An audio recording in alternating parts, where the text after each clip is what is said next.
네, 그러면 북한 장성택 부위원장 실각 무엇을 의미하는지 앞으로 북한 권력관계 어떻게 될 건지 지금부터 자세히 짚어보도록 하겠습니다.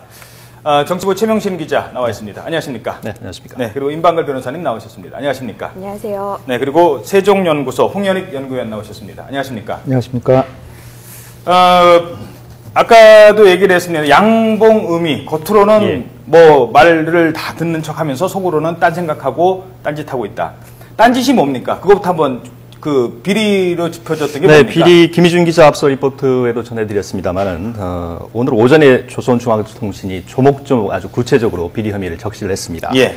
먼저 김정일 국방위원회 제1위원장이 참석한 가운데 당 중앙위의 정치국 확대회의가 열렸고요. 장성택을 모든 직무에서 해임하고 일제 칭호를 박탈하고 당에서 출당 제명시키기로 의결했다고 이렇게 전했습니다. 그러면서 이제 당의 단결을 좀 먹고 당의 유일 영도 체제를 세우는 작업을 저희는 반당, 반혁명적 종파혁인을 감행했다고 이렇게 비난을 했는데요. 예. 특히 여기서 주목할 만한 단어가 양봉의미입니다. 예. 장성택이 이제 앞에선 당과 수령을 받드는 척하면서 뒤에서 이제 돌아앉아서는 동상이목 다른 짓을 책략을 했다 이런 뜻이겠죠. 예. 이렇게 비난을 했습니다. 예. 뭐 여자 관계가 좀 복잡했다. 뭐 이런 얘기도 나오고 있던데 하나 일단 짚고 넘어갈게요. 숙청이 있고 실각이 있지 않습니까? 지금 이제 실각이고 숙청이라 하면 신변에 이제 변화가 오면서 어디에 이제 가서 뭐 아우지 탄광이라도 가서 이제 고생을 시키거나 아니면 정말 공개처형까지 가는 이런 건데 지금은 어느 단계로 보십니까? 일단은 뭐 자택연금 상태라고 알려져 있기 때문에 네.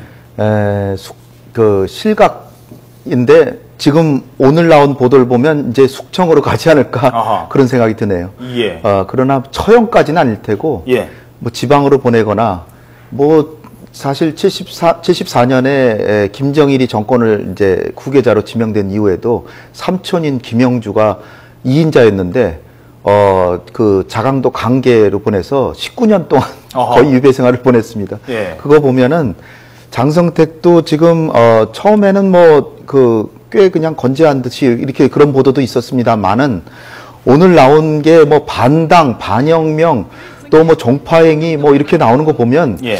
좀 더 엄한 벌을 받지 않을까. 그러니까 뭐 김경희하고 뭐 이혼을 강제할지 그건 모르겠지만 예. 일단 지방으로 보낼 가능성이 꽤 있지 않을까. 예. 통상 이 정도의 범죄 행위라면 예. 다른 사람 장성택이 아닌 다른 사람이면 어떻게 되는 겁니까? 다른 사람이 다 처형이죠. 그죠. 공개처형. 공개처형이죠. 공개처형감인데 단지 이제 장성택은 김일성의 유일한 사위고 아하. 김정일의 매제고 예. 김정은의 유일한 고모부인데 예. 그렇게까지 하는 게 정권 유지에 도움이 되겠냐. 예. 그런 차원에서 아주 가혹한 이 처형까지는 하지 않을 것으로 보입니다. 근데 김경희가 아직 살아있기 때문에. 예, 공호부란 지위는요. 네. 이게 아까 잠깐 언급하셨습니다만 부인과 이혼하면은 없어지는 지위거든요. 그렇긴 하죠. 그러니까 김경희랑 장성택이 먼저 이혼을 한 다음에 예. 처형을 하면 그 어떤 부담에서 좀 덜 수 있지 않을까요? 글쎄 뭐 장단점을 따져서 김정은이 결국 결정하겠죠. 예. 자, 인민들한테 공포감을 조성하는 데는 그야말로 내 고모부도 용서 안 한다라고 하는 공포를 조성할 수는 있지만 예. 그렇지만 너무 잔인하다. 30도 안 된 젊은이가 해도 좀 너무하다 이런 것도 있기 때문에 예. 굳이 그 임명까지 그 아슬 필요가 있을까? 예. 저는 그래서 지방 정도로 축출되는 정도. 그러나 그 밑에 아직도 장성택을 추종하는 사람들은 정말 임명도 보존하기 어려울 가능성이 그렇죠. 크다 이렇게 보입니다. 임명도 보존하기 어렵다. 그 말이 이제 아까 이제 말했던 왼팔 오른팔 잘랐던 공개처형 부분이었는데요. 저는 사실 이 뉴스 처음 들었을 때 공개처형을 어떻게 하지? 뭐 이런 네. 생각이 들면서 자세히는 뭐 더 모르겠습니다만 30발짜리, 60발짜리, 90발짜리가 있답니다. 그냥 총살을 하는 거래요. 사람들 앞에서. 이게 임 변호사님, 이게 아무리 북한의 인권에도 이게 이런 공개처형이 가능한 나라가 많이 있습니까? 당연히 드물죠. 예. 그 말씀하신 대로 뭐 30발, 60발, 90발 얘기를 하지만은 그거를 지켜본 북한 주민 중에 시신하는 사람도 있다고 하니까 예. 시신을 수습하기 어려울 정도로 그 처형이 되고 있다고 하니까 굉장히 그 방법이 잔인한 건데요. 사실 이 공개 처형이라는 거는 처형 당하는 사람의 인권도 문제가 되지만 이렇게 네. 그 처형을 지켜보는 사람들의 인권도 당연히 문제가 되거든요. 네. 우리가 이제 역사가 계속 발전을 하면서 인권 개념이 중시되다 보니까 사실 공개 처형이 예전부터 있긴 했었거든요. 예. 그러나 이제 유럽 같은 데서는 한 18세기 이후부터는 이제 없어지고 있고요. 예. 우리가 사법 후진국이라고 얘기하는 중국도 2007년까지는 모두 없어졌다라는 걸로 이제 알려져 있거든요. 예. 굉장히 드문 일입니다. 이제 북한은 워낙 폐쇄적인 국가고 독재적인 국가이다 보니까 그 공포 정치를 조성하기 위해서 지금까지도 계속 이 공개 처형을 실시하고 있습니다. 예, 공포 정치를 위해서. 그러니까 걸리면 어떻게 된다 이걸 보여주겠다는 거 아닙니까? 최명신 기자, 예. 앞으로 이렇게 공개 처형을 당할 장성택 추종자들이 또 있을 거라고 보십니까? 네, 지금 이 후속 물갈이 조치가 대대적으로 이어질 것으로 이렇게 전망이 됩니다. 예. 우선 그 중앙통신이 밝힌 내용을 좀 꼼꼼히 들여다보면요. 당의 방침을 공공연하게 뒤집었던 나머지 장성택이 조선인민군 최고사령관 명령에 불복하는 반혁명적인 행위를 서심없이 강행했다라고 밝히고 있습니다. 이런 것을 봤을 때 장성택이 지난 12월 장거리 로켓 발사 있었지 않습니까? 예. 또 4월에는 또 이제 개성군의 폐쇄 조치가 있었고요. 이런 조치에 반대 입장을 밝혀서 군부에 이제 또 반발을 샀던 것으로 이게 미로 짐작이 됩니다. 예. 네. 자, 홍 박사님, 장성택의 실각이라는 건요. 그러니까 기존의 최룡해와의 권력 다툼으로 인해서 이제 누가 남았냐 해서 최룡해만 남는 이런 구조로 볼 수도 있고, 또 하나는 그게 아니라 전체적인 세대 교체. 그러니까 장성택은 이제 고모부 세대, 그러니까 지금의 김정은보다 윗세대인데 그걸 세대를 낮추려는 전반적인 차원으로 볼 수도 있습니다. 이 얘기는요, 왜 중요하냐면 장성택 외에도 또 다른 이유로, 그러니까 뭐 실각이 됐든 또 다른 이유로 처형이 됐든 앞으로 그 장성택 외에 다른 주변 인물들에게 이어질 수 있냐는 겁니다. 어떻게 보십니까? 장성택이 지금 제거된 거는 뭐 여러 가지 뭐 지금 개인적 비리, 마약도 했고 카지노를 들어들었고 여자 관계도 문란하고 뭐 또 그리고 금전 횡령 뭐 이런 것도 있겠죠. 그러나 예. 제일 중요한 이유는 정치적인 이유라고 봅니다. 한마디로 태양을 가렸다는 거죠. 태양이 반짝반짝 빛나고 있는데 구름이 가려가지고 해가 떴는지 구름이 실세인지 모를 정도라고 하는 그런 김정은이 30도 안 된 청년의 어떤 그 위협감, 예. 이런 것이 결국은 오히려 언젠가는 실각되리라고 예상을 했지만 좀 더 그 시기를 땡겼는데 이 YTN에서 특종으로 보도했듯이 그 장성택의 휘하에 있던 그 비자금 관리인이 중국으로 망명해서 그 사건을 조사하다 보니까 장성택에까지 이르는데 이참에 장성택을 이제 내쳤는데 예. 결국은 권력 논리로 이제 제거된 겁니다. 근데 최룡해와 장성택 간에 뭐 최룡해가 장성택을 물러나겠다 이렇게는 전 전혀 보지 않고요. 예. 최룡해는 장성택 사람 중에 하나였는데 지금은 김정은이 단연코 장성택을 물러나게 했고, 또 하나 오히려 최룡해보다도 더 장성택 제거에 앞장섰을 세력은 당 조직 지도부입니다.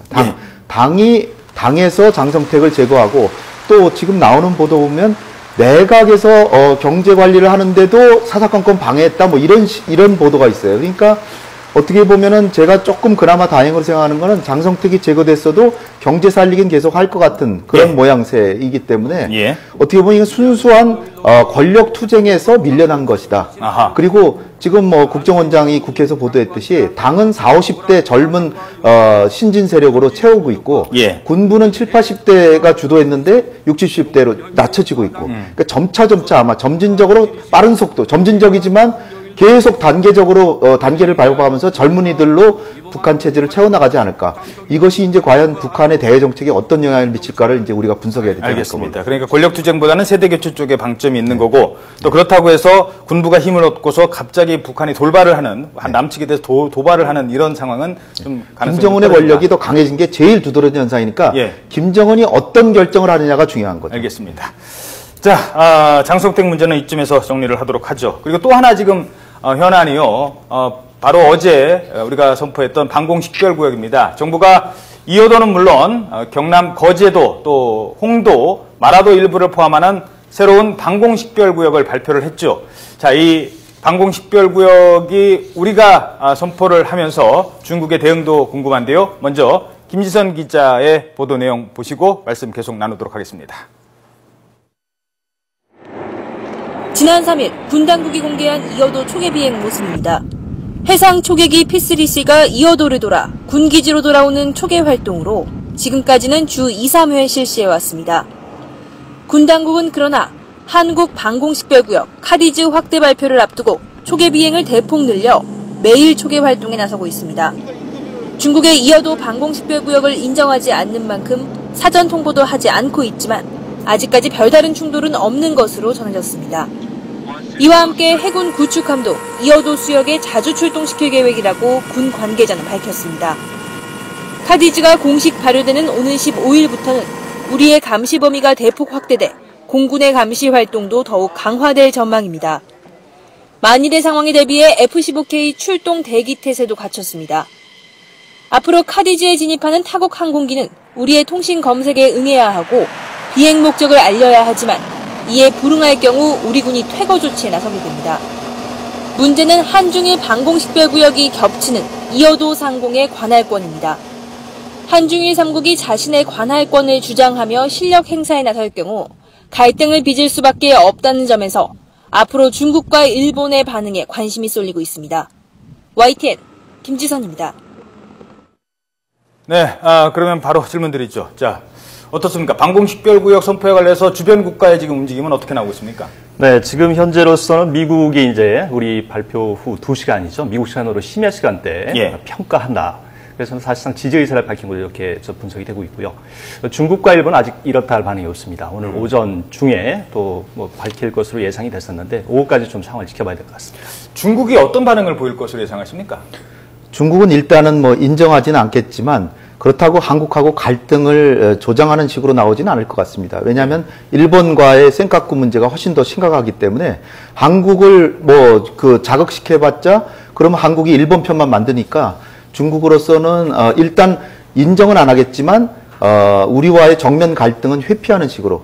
그러니까 우리 정부로서는 중국한테 적극적으로 협상하자. 중국뿐 아니라 일본한테도 3국 간의 향후에 아디즈 문제 가지고 서로 충돌하지 않도록 평화 안정 방안, 또 위기시 대응 방안 이런 것에 대해서 적극적으로 협의하자라고 협의를 제안할 그런 방침으로 알고 있고요.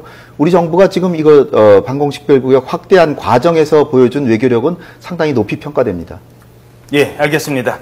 네, 방공식별구역 문제 간단히 짚어봤습니다.